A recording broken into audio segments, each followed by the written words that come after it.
So this is a book that was inspired by a number of true events. But the reason I wrote the book is because I had a baby.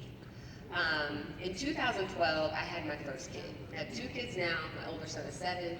My younger son's about to turn 3 tomorrow, actually.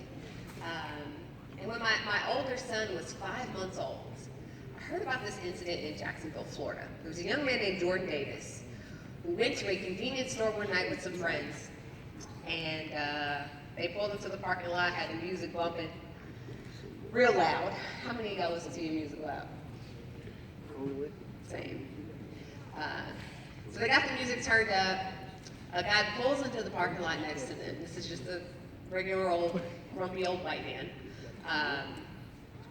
Is bothered by both the type of music they're listening to, is bothered by the volume at which they're listening to this music. And he starts an argument with these boys. Within 3.5 minutes, he had pulled out his gun and started shooting. And Jordan Davis, 17-year-old kid, high school senior, was killed in this incident because somebody didn't like that he had his music turned up loud. Like I said, I had just had a baby. My older son was 5 months old.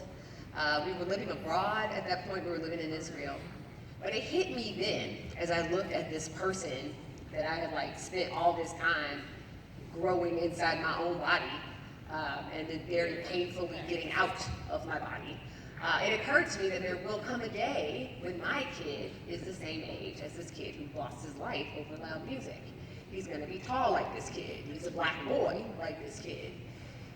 And coming to realize that there's a chance that people will look at my kid and see a threat or see somebody suspicious before they see a person, before they see a kid, before they see a teenager just minding his own business getting some darn Doritos from a convenience store.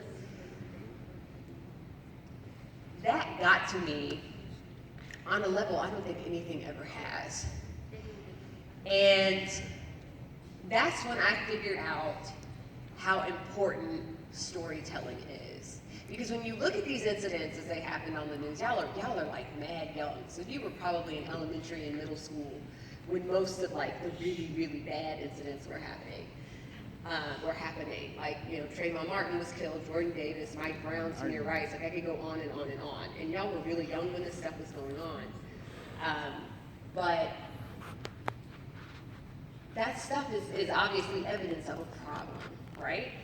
And it's a problem that as a new mother, I felt it very important that I explored, because I wanted to make sure that when it came time for me to explain to my boys why somebody's following them around a convenience store, how many of you have been following around the store?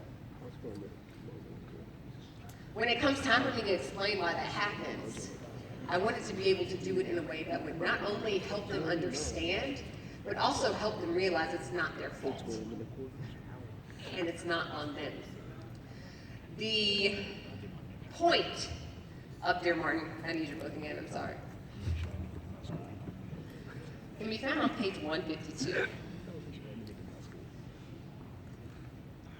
If y'all take nothing else from me today, take this. You can't change how other people think and act, but you're in full control of you. When it comes down to it, the only question that matters is this: if nothing in the world ever changes, what type of person are you going to be?